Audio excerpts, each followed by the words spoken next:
fini gade fle afale mi afanya jojo fame le jimfuga hostel tere HTU from Gamasu ba Evenima TV fefini jojo na do mi agbo le evegbeme ron kweji be mi nya jojo ya o hemda go le mi Facebook data aton achia kaplemi ade wosusu aglo nana make aton akpo Evenima TV the satellite alo agbaji le emo 17 platform aji achia kaplemi nkonye Joyce wosu mi ale nkure nya jojo you ne afforded le egbe nkekaji a tanya ado Mujocho domi agbobe wode nchu ade iwo bube yama ano bebla ene mauma le Houston Bridge ame echo ivai nene make set tekebe woma tem akpo ganya oji ahama no mewo yata ele na kana kwa be wano chacha dume nene make hondo se gai legia edegbe tazu kome tok alafa de ka le ejivado mo de ale iwo gede kana dukwame de maje jiata Interior Ministry de gbefa nkaka yiwo jiwa wo la mesede dopo na ame yiwo jibe yewa agede de no do fa wo me Sheila main ka be hu pepe mele Ghana first so be wacho achinye ble hu chu funya wa me the AI demegenao anya be me echole apama muntaka do de duaja gbobe Womonjo begbe dasi yole chachampu de mumu fehefe hafi awo lamse de dopoya mafa ale wamawo emi berebeta mi akpo ya me hukula eve pe agbedochi afokume eyi ya me bua dogo kle anigba bua de le New York ya me hu jepa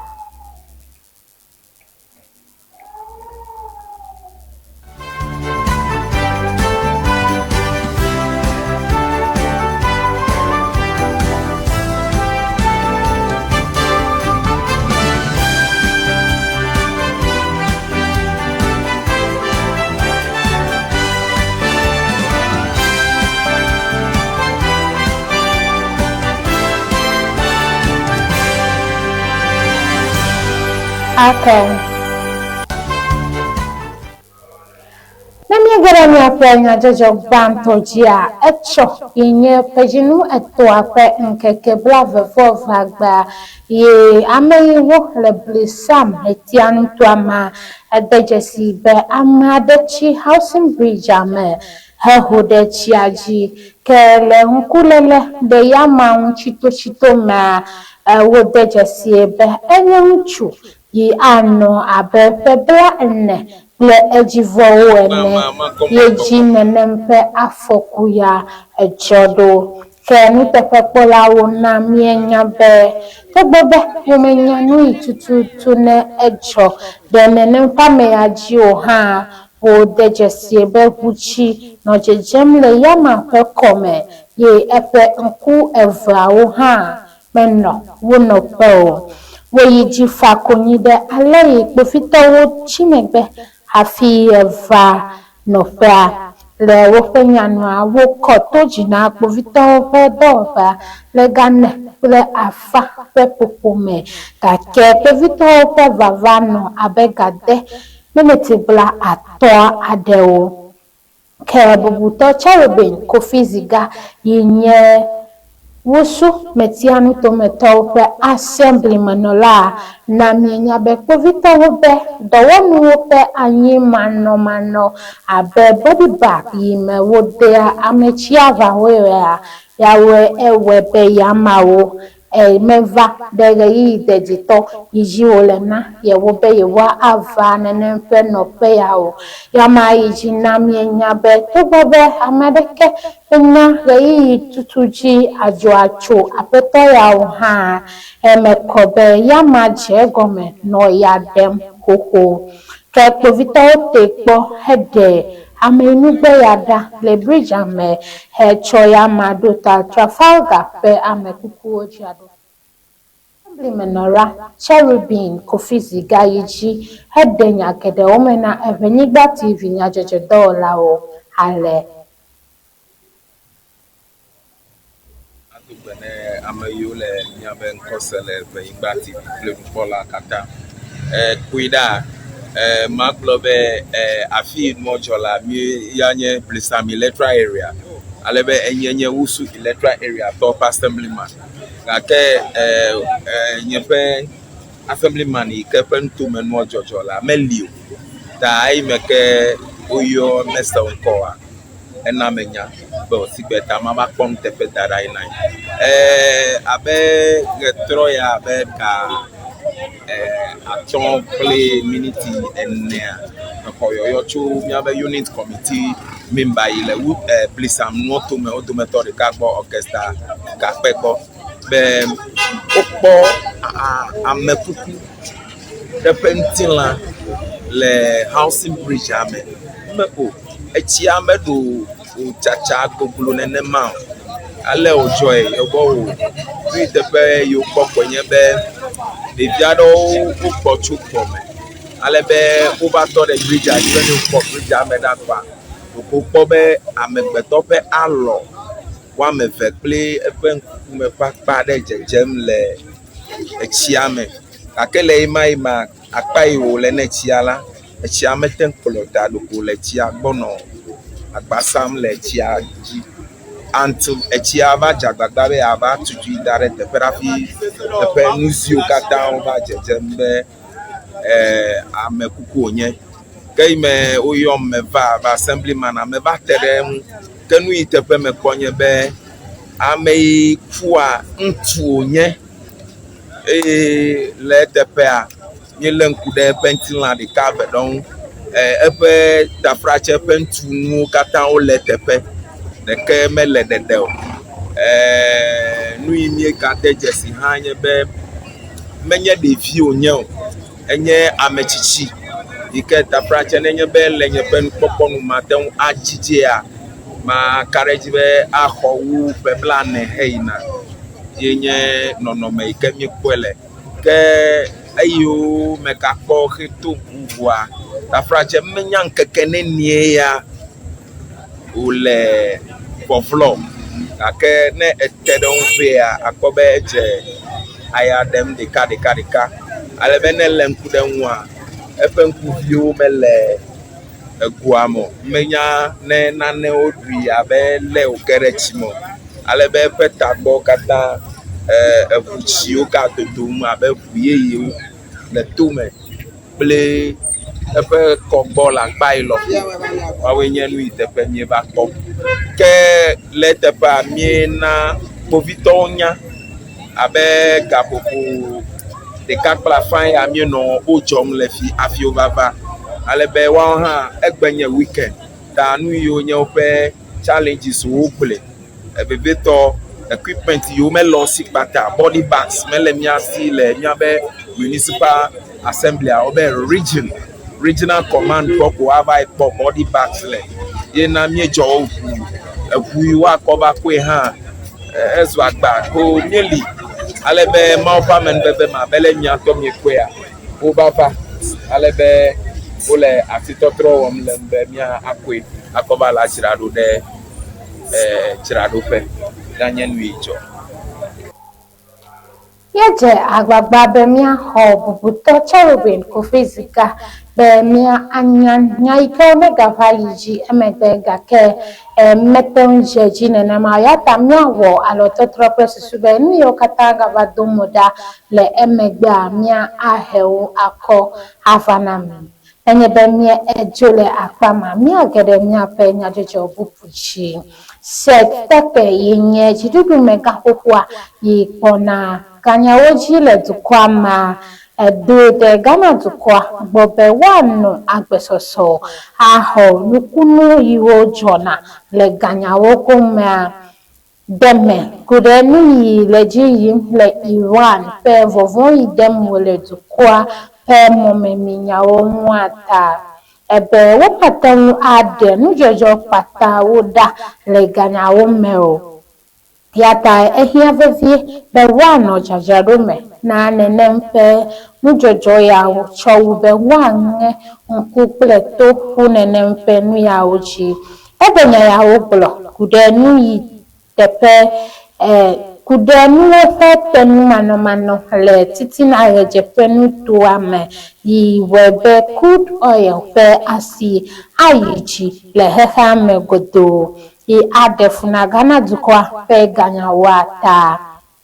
ebe nenu yawo fe jojua menye enuye yewo wonye o yata o hia vevie be wawo jojrado tohewo le Ghana dukwa me apeto tekpe ga tegbe deji ye o dejesie ha be heha me fe asiwo le nogo yata melema Ghana be ne demo be nu jojo yawo natu tukwale avumeo amakobe nupopo ya nye yoyo pata na Ghana tukwa be wa don se bafawo ye wa de dodo yiwo anle tukwa pe ganyawo dete le nu jojo be vi yawo pe yiwo le hefe amenu jojo wo le egbe ikene webe agba le Ghana city aple momemi wojia ta Onibemye ejole akpama ameko be wonu drope ga ile genu to ame alo High Court inele egenu to ame de betato alafa de ka ple adesomo de ala iboke de Ghana zukwa me de maje chiata de jesi be afode de ya enye jidudu ape immigration se ojiwowo ke bonudropa dewa me bla ato vo atomo fe nkeke bla efe vo enyi ke wa me bla atom vo de ke susuawa wo na wa ma wo jinu de ka inye consider enne pe momenono ama ko ha be bonudropa demo be wotro wa ma wo yi de tuko yo me wocho eva Ghana dukwa me de maje chia nenye be wo pe momenono pe ndo katamfo Ovita ope nuko mekukuwo de fiabe wote jesi le jinu ewa fe nkeke adragbe le fe apefe le blave vo aton yi mi deme amebe wopo betato du kometo alafa de ka le ejivowo le kontunse satellite le genu twame ke eyime wo biagbe wa mawa wogbe be yewo ma ade yewo do kwinu na amedodo yawo susumatai ewoku asi temena wa mawo hedo de siaidi dopa be wa awo nugome kuku deto na wa mawo ke nugome kuku de fia kote be wa mawo nya amado ikene cho Français to call alo to call you me wo edona Français gbele ye wo egede Ghana to kwame le jinu banto pe ewuaji le pe apeve le blave vo aton ame ye wo to meto adeke no agbalen de tito hafi egede Ghana to kwame o ke ngoda o de mebe petato ya o Ometo adeke meho segbale ifia be watan ano Ghana dukoya me awodo susuma tai bonu dropa de dodo ya to mebe watro wa mawo yi dukoyi o me wocho hafi eva menye be wo pe ga ho menono ye yo hedevo Nemake nemye ejole akpama interior ministry aloji dudu dope yipona dukome nyawo ple dedie nono nyawo gboa le dukwama degbefa be lamose dodo po hena amewo hoho le dedie nono dope wo me aje gome le blada pejinu enne penkeke adragbe le dukwame godo ke nunglodi yiwo ededego ade fiabe wana SMS bedasiwo ameiwo ne eje na ne mpedo peya cho kosira jinu eto ape nkeke blave vo asiekiage va sede nkeke bla eto vo de kiagbe I afia koto ebe woma Anna Amadeke Achimegbeo. Wana consider the ka ple ejivo be wa awo jajrado tohe na nenempe wana ya jidudu do pa yijibe beda si iwo kata kude wona mwa acho do ope iwo na nse le wakpo nenempe nyaya wogbo ike nenye CSE RP ye odo de amawo gobe wano mohehi be amadeke nayi wo blege o wo betotro ava ameyiwo ne jena dupe ya pe nonomewo le online portal achi hafi ahefe kefe yiwa he a o ma wo nenenpefe ya to mumumba kebo wawe le secured web checkout system ile portal achi akpese sube amadeke na fi novia o. Enye bemye ejole akpa mamia gano Interior Ministry penya OGVA alebele nungla di bubu iwo edede gole egbepe nkekajia jidudu do pa honu ameiwo le do adima be wanonjo ahando mohehi elabe amabeke ma dichoro gbobiwo ede asile Domestic Violence Act adego ebe to gbobe se adero abe obscenity alo Cyber Security Act of 2020 fe akpadewo be wa pode viwo ta aha gbobe wo mama nono metata iwo mejawo ha Omesese gobiadeke emele na vudada yawo dodo ki aten agbo funya wame yawo gbo ebe yade ya ame adewo pia koza AI alo artificial intelligence nunya ayike amade ewo acho agbele amade famo ade amade famo tafrache ade na amebubu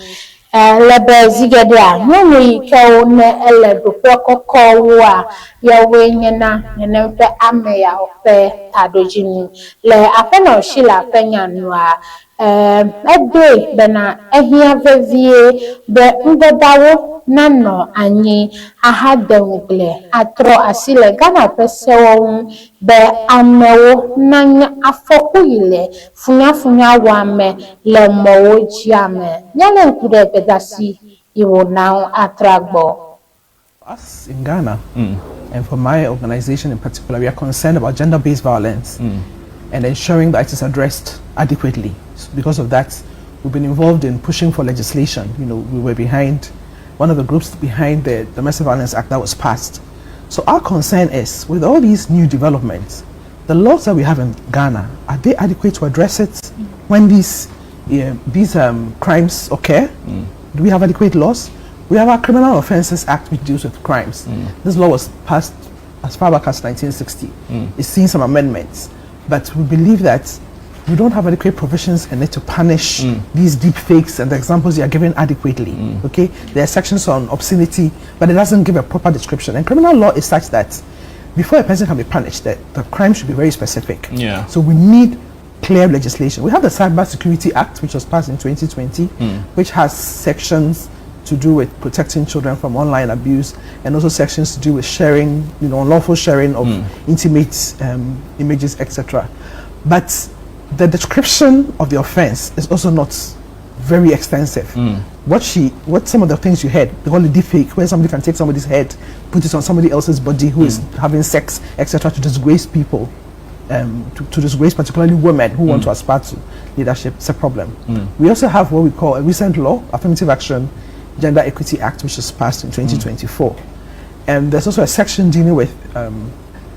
abusing, you know, gender-based abuse, which is targeted at particularly women who are, you know, aspiring into leadership, etc. It's also an offense. But even there, the description is also not extensive enough. So our interest is in discussing with stakeholders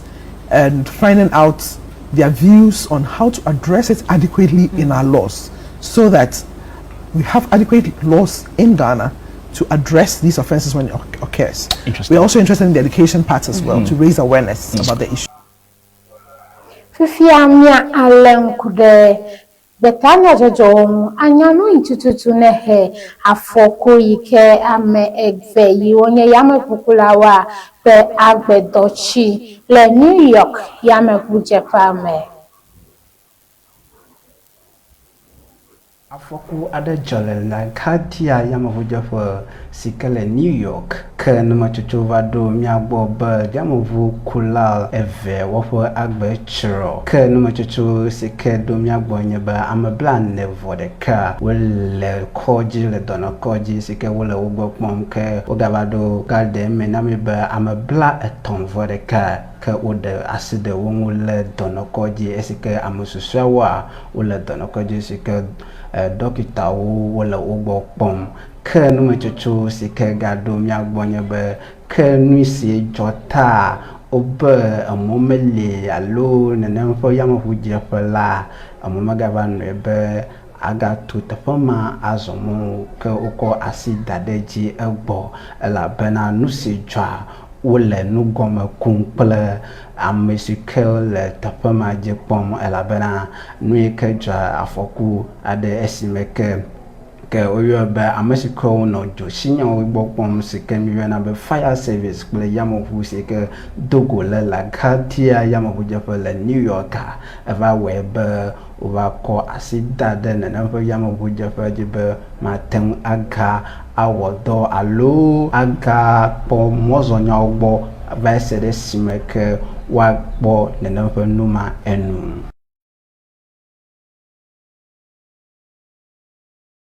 Nyajonu nami le Eveniba TV. Eid Mubarak esa nenyo.